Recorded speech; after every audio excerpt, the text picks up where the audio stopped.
네, 여러분. 우리가 지난 시간에는 교과서에 있는 여성 독립운동가 세 분의 사진을 보면서 이분이 어떻게 독립운동을 하셨는지 검색을 통해 조금 더 자세하게 알아보았습니다.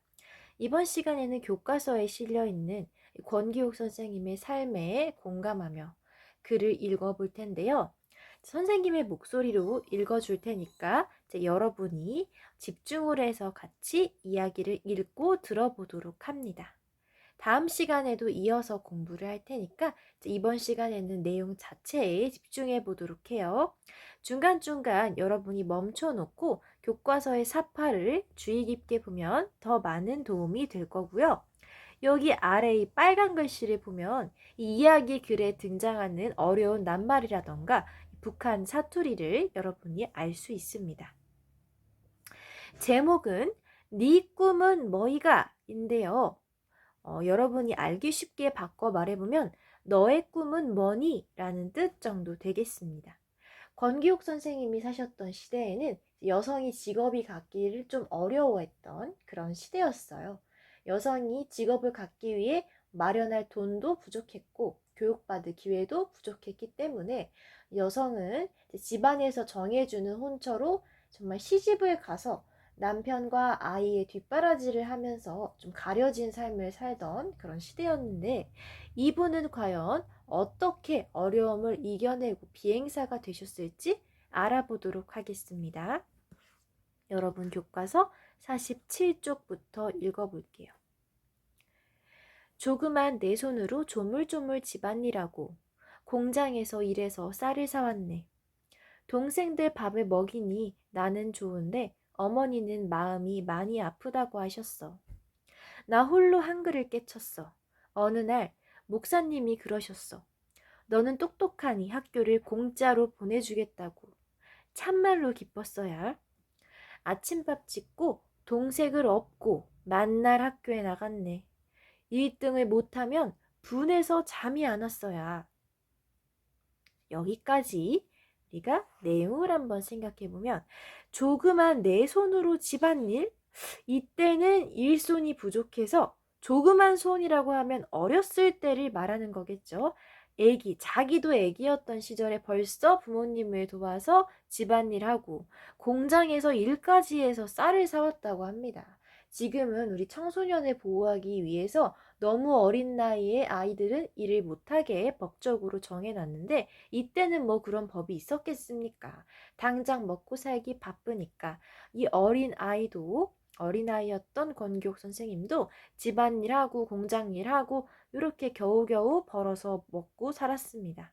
그런데 줄줄이 더 어린 동생들이 있어서 이 동생들 밥을 먹느라 어린 나이에 고생하는 자신을 보고 부모님이 안타까워 하셨겠죠. 권기옥 선생님은 어릴 때부터 총명하셨는지 홀로 한글을 깨치고 이 동네 목사님이 학교에 다니려면 돈이 드는데 학교를 공짜로 보내주겠다고 하셨다고 합니다. 자, 그런데 이 권기옥 선생님이 어렸을 때는 뭐 유치원 이런 게 있지도 않았을 뿐더러 유치원이 있었다고 한들 다닐 만한 여유도 안 됐기 때문에 권기옥 선생님이 학교를 갈 때 동생을 업고 다녔다고 하네요. 동생을 어디 맡길 데가 없으니까 이 와중에도 학교에 다니는 일조차 쉽지 않았는데 1등을 못하면 분해서 잠이 안 올 정도로 굉장히 똑똑한 학생이셨다고 합니다. 집안일 하랴 학교 다니랴 동생 돌보랴 하지만 배우는 기쁨 때문에 정말 그게 삶의 낙이셨던 모양입니다. 이어서 48쪽 읽겠습니다. 자, 48쪽. 여기에 있는 사파, 여러분 교과서에 있는 사파도 중간중간 보세요. 사파를 보면 그 시대 배경을 또 알 수 있으니까요. 농촌에서 자라셨나 봅니다. 보라, 내가 17살 때야. 너덜너덜 집신 신고 덜컹덜컹 소달구지 탔지. 가난한 조선 사람들의 자동차도 잘 몰랐어. 그런데 사람이 괴물 타고 하늘을 난대.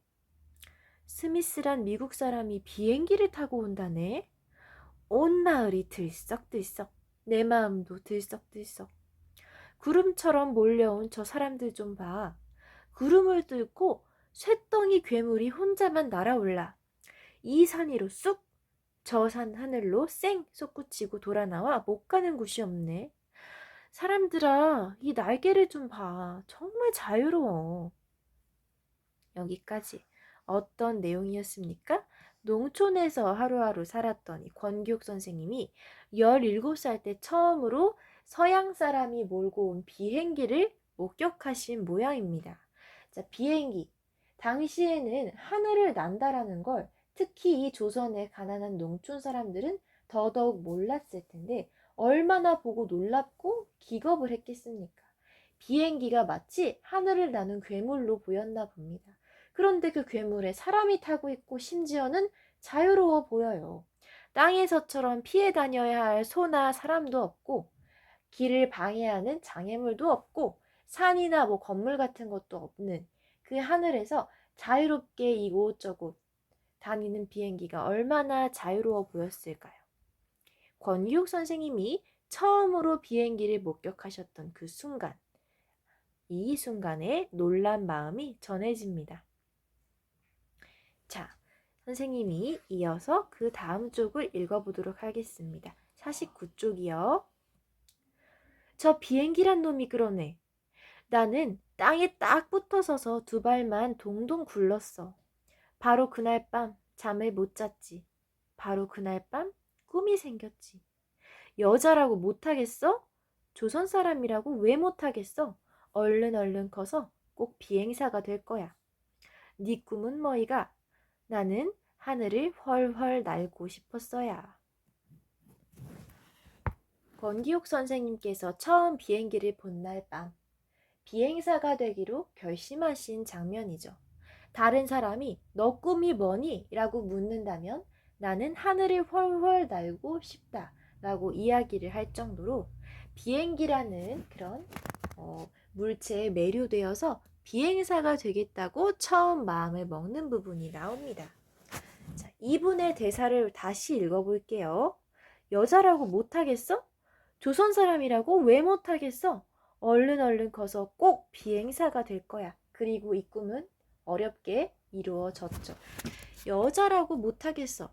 당시에 그냥 조선 사람이어도 힘들게 살았지만 여자는 더더욱 힘든 삶을 살았죠. 더더욱 무시받고 차별당했으니까요. 그런데 이러한 편견과 사회적인 어려움, 위치를 이겨내고 비행사가 되겠다고 결심을 하셨습니다. 이 아래에 아마도 비행기를 보고 놀란 사람들이 사파로 나온 것 같죠? 이어서 49쪽을 넘어서 50쪽으로 가볼게요. 그때는 일본이 조선을 다스리고 있었어. 일본이 조선 땅을 빼앗았거든. 조선 사람들은 거리로 몰려나와 소리쳤어. 나도 친구들과 거리로 몰려나와 소리쳤어. 일본은 물러가라! 조선 땅에서 물러가라! 사람이 많이 잡혔네. 나도 일본 경찰에게 잡혔네. 경찰이 학교에 못 다니게 하네. 조선 사람들은 힘을 모아 싸웠어. 나는 무기를 나르고 돈을 모으다가 또 잡혔어. 깜깜한 감옥으로 끌려갔어. 내 손으로 내 나라를 되찾는 게 죄야? 우리 땅에서 또 싸우다 잡히면 죽을 거야. 나는 가족을 떠나 중국으로 가는 배를 탔지. 깜깜한 밤바다, 빼앗긴 내 나라, 이제 다시는 못 갈지 몰라. 못 가는 곳이 없던데 저 비행기란 놈은. 그래, 진짜로 비행사가 되는 거야. 비행기를 타고 날아가서 일본과 싸우는 거야. 여기까지 이 당시 시대적 상황에 대한 설명이 나오네요.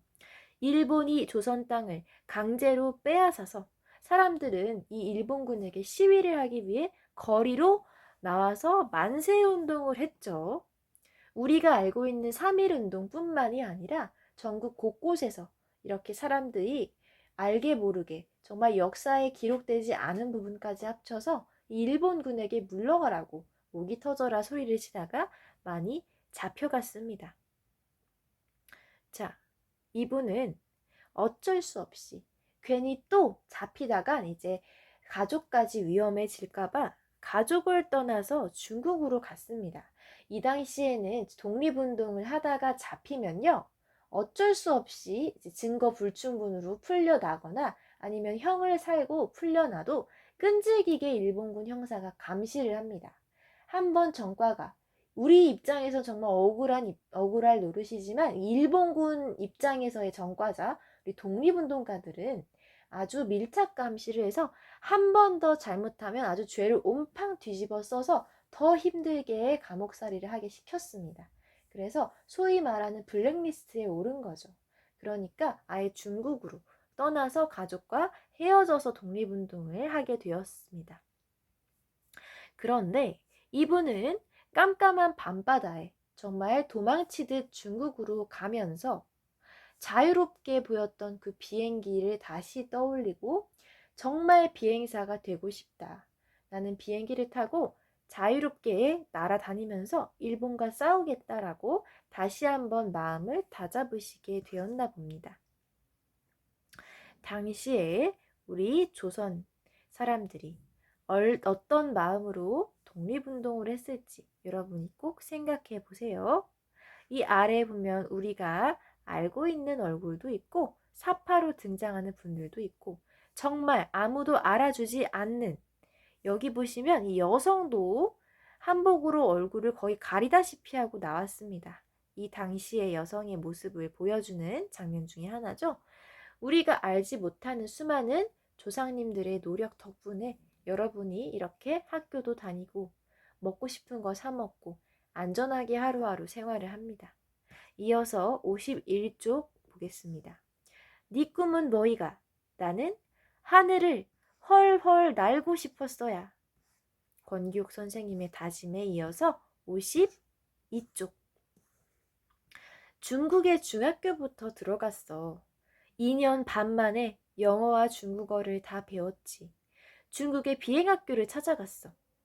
여자는 들어올 수 없어.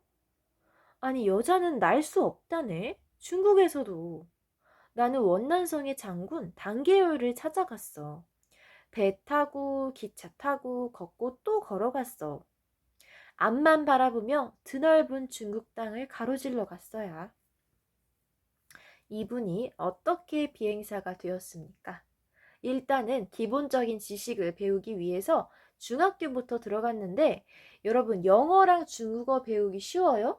아니죠. 우리나라에서는 초등학교 3학년 때부터 영어를 가르치는데 초등학교, 중학교, 고등학교까지 모든 국민이 영어를 배워도 사실 당장 외국에 가서 살라고 하면 말이 안 통해서 어려워요. 선생님도 대학교 때까지도 영어를 배웠지만 자신 있게 영어로 얘기해보라고 하면 자신감이 쑥 사라지는데, 이분은 이 어려운 와중에 영어와 중국어까지 다 배우셨습니다. 얼마나 총명하신지 알겠죠? 물론 절박한 마음도 갖고 계셨고요. 자, 기본적으로 언어를 배우고 나서 중국의 비행학교를 찾아갔습니다. 그랬는데 비행학교, 중국인데도 여기서도 똑같은 소리 하네요. 여자는 들어올 수 없대요. 여러분, 조선 땅을 벗어나 가족과도 헤어지고 비행사가 되겠다는 이 마음 하나로 그 어려운 유학 생활을 했는데 가서 여자는 비행학교에 입학할 수 없다라는 소리를 들었을 때 기분은 어땠을까요? 자, 여러분이 어떤 꿈을 이루기 위해 수많은 시간 동안 노력했는데 그 노력이 다른 사람의 말 한마디로, 내 의지가 아닌 다른 사람의 뜻으로 인해 꺾였다면 그때의 심정은 어떨까요? 우리가 그냥 일상생활 속에서 하고 싶었던 거 못하게 돼도 굉장히 속상한데 이분의 마음은 어땠겠습니까? 하지만 이분은 바로 포기하지 않고요. 중국의 장군을 찾아서 정말 산넘고 물 건너 배 타고 기차 타고 한참을 갔습니다. 장군에게 직접 자기 비행학교에 입학시켜달라면 부탁을 들어줄까 싶어서요. 말도 물론 중국어를 배웠다고는 하나 기본적으로 말도 다 다르고 교통편이나 지리도 잘 모르는데 장군을 찾아갔어요. 어떻게 되었을까요? 53쪽. 단계요 장군은 많이 놀랐지. 여자가 어떻게 여기 왔나? 세상을 돌고 돌아왔어요. 여자가 왜 여기 왔나? 하늘을 날고 싶어서요. 여자가 왜 비행사가 되려고 하나? 내 나라를 빼앗아간 일본과 싸우려고요. 좋다. 당장군은 비행학교에다가 편지를 썼어. 여자가 자기 나라를 되찾으려고 왔으니 꼭 들여보내라고 썼어. 어떻게 되었어요? 장군 입장에서는 조선 사람이 중국으로 온 것도 신기한데 여자 혼자가 장군인 자기를 혼자 찾아서 온 게 굉장히 놀라웠겠죠. 거듭 물어보는 질문 앞에 여자가란 말이 계속 붙어요. 여자가 여기를 어떻게 와? 여자가 왜 여기를 와? 여자가 왜 비행사가 되려고 해? 이때 당시에는 조선뿐만이 아니라 중국에서도 비슷했던 거예요. 여성이 지위가 낮았던 거죠. 여자가 뭔가 직업을 갖고 더군다나 비행사가 되려고 한다?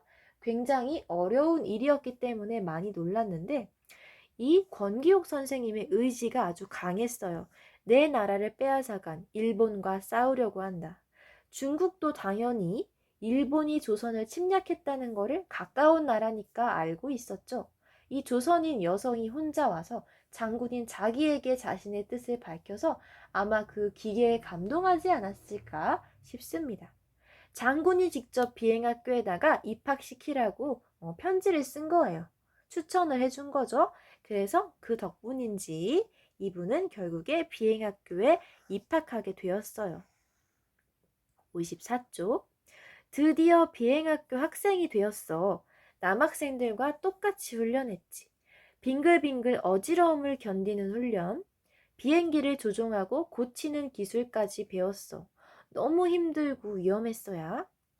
학생들이 많이 떠났지만 나는 하루하루가 행복했어. 내 꿈을 따라서 산다는 게 꿈만 같았거든. 언젠가 내 나라를 자유롭게 만들 거야. 반드시 저 하늘을 훨훨 날아갈 거야. 사파에 보면 권기옥 선생님의 살아생전 모습, 젊으셨을 때 모습 사진이 이렇게 있네요. 자, 여러분, 지금도 비행사가 되려면 외국에 가서 유학하고 오고 그럽니다. 돈도 엄청 많이 들고요. 당연히 위험하죠. 그쵸? 아무리 안전한 비행기를 타고 훈련을 거듭했다 하더라도 이 기상 상황에 따라서 정말 큰 사고가 따를 수 있습니다. 이때 당시에는 지금보다도 더 불안정한 비행기로 비행을 했을 텐데 지금만큼 더 훌륭한 기술도 없었을 거예요. 그러니까 당연히 너무 힘들어서 중도에 그만둔 학생들도 많았는데 권기옥 선생님은 자기 꿈을 향해 달려간다는 사실 때문에 하루하루 기쁘고 행복했다고 하십니다. 여러분도 꿈을 이루기 위한 과정 겪어본 적 있나요? 선생님도 지금처럼 선생님이 되기 위해 공부를 하느라 힘들었던 시기가 있는데요.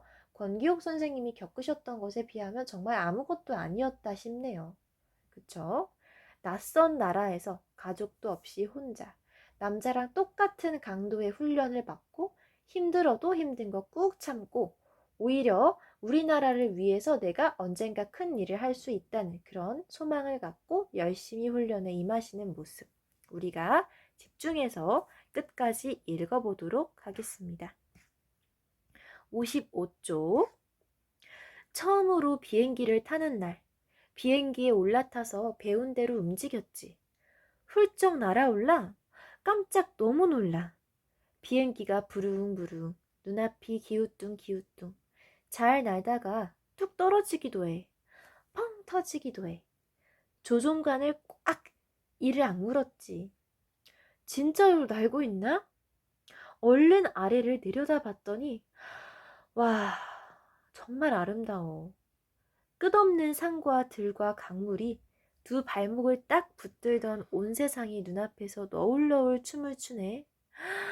세상에 날개를 봐. 정말 자유로워. 구름을 뚫고 온몸이 날아올라. 여기까지. 여러분 비행기 타본 적 있나요? 선생님은 그렇게 많지 않은데요. 여행을 많이 다녀보진 못했지만 비행기를 탈 때 비행기가 이륙할 때 그 두근거림 정확하게 그 정해진 경로를 따라서 하늘로 쭉 이렇게 날아오를 때의 그 느낌은 언제 겪어도 정말 신기하고 감탄스럽습니다. 뭐 비행기를 많이 타본 것도 아니긴 하지만 그때마다 알고 있는 사실임에도 불구하고 굉장히 설렜습니다. 선생님이 탔던 건 어쨌든 정규 교육을 받고 훈련을 거친 그 조종사님이 운항을 해주시는 그 비행기잖아요. 그런데 이 권기욱 선생님이 타신 비행기는 직접 운전을 하는 거니까 얼마나 더 두근대셨겠습니까? 스스로 비행기를 조종해서 안전하게 이착륙을 해야 하고 또 첫 비행이었잖아요. 사고가 날지 모른다는 그런 조바심.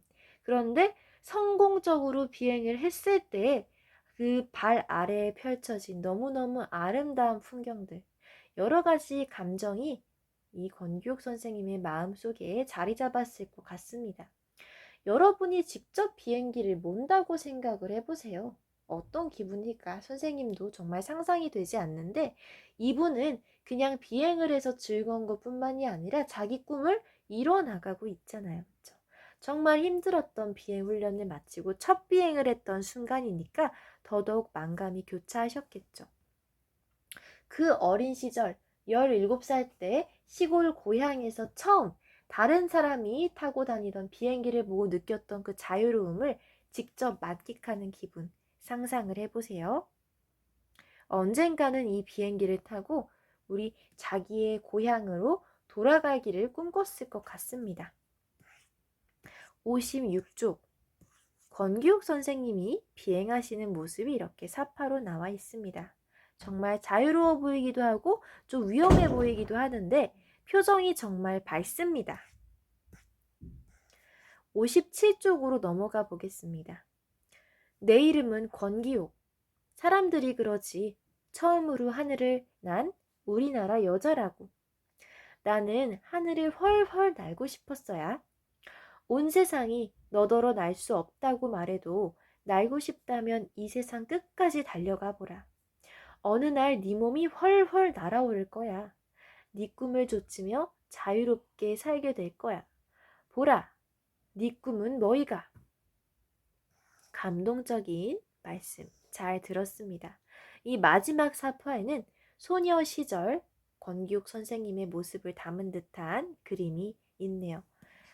이 푸르른 너른 하늘을 바라보고 있는 소녀의 모습, 권기욱 선생님께서도 어린 시절 처음 비행기를 봤던 그 순간을 끝까지 잊지 못하셨을 것 같습니다. 권기욱 선생님이 마지막으로 하신 말씀 다시 한번 읽어볼게요.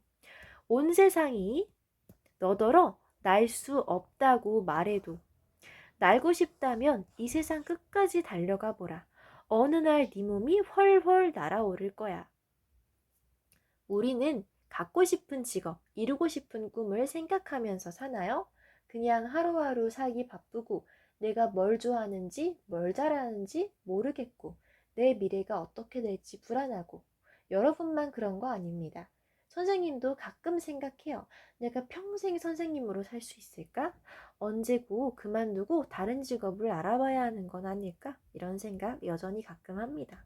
여러분은 오죽하겠나요? 아직 초등학생인데. 직업을 생각하기에 아직 너무 먼 이야기 같기도 하고 아직은 내가 뭘 좋아하고 잘하는지 짐작이 안 가기도 하죠. 누구나 그렇습니다. 하지만 권기욱 선생님은 말씀하십니다. 만약에 이루고 싶은 꿈이 생기면 다른 사람이 너는 그거 할 수 없어. 네가 어떻게? 라고 얘기를 해도 포기하지 말고 이 세상 끝까지 달려가서 노력하라고 하시네요. 어느 날 우리도 우리의 꿈을 이룰 수 있다고, 우리의 꿈을 이루면서 자유롭게 살게 될 거라고 말씀하십니다. 한 명의 독립운동가로서, 역사적 인물로서, 또는 한 명의 누군가의 딸로서, 누군가의 누나 언니로서, 또 한 명의 독립군으로서 사셨던 권기욱 선생님의 이야기. 이분이 이 이후에 비행사가 된 이후에도 독립운동을 하셨던 수많은 노력을 하셨던 분이지만 우리 교과서에는 여기까지의 이야기만 실려 있습니다.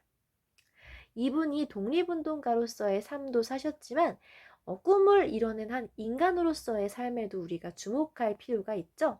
이 단원이 공감을 하는 단원이잖아요. 권기욱 선생님의 이야기, 교과서에 실린 부분을 우리가 계속 생각을 해보면서 이 장면, 이 순간의 선생님의 마음은 어떠셨을까 나라면 어땠을까? 이 권기욱 선생님이 겪은 상황에 공감을 하면서 이 당시의 마음을 헤아려 보는 활동을 우리가 다음 시간에 이어서 할 겁니다. 여기까지 선생님의 목소리로 교과서에 실린 이야기를 읽었는데요. 여러분이 스스로도 한번 찬찬히 읽어보세요. 이야기를 읽을 때 사파를 함께 보면서 읽으면 더더욱 감정이 요동친답니다. 다음 시간에는 교과서 58쪽에 있는 이야기를 정리해 보도록 하겠습니다. 58쪽의 문제를 다음 시간에 풀어볼 테니까 여러분 이번 시간 공부도 성실하게 마무리하고 다음 시간에 우리 다시 만나도록 해요.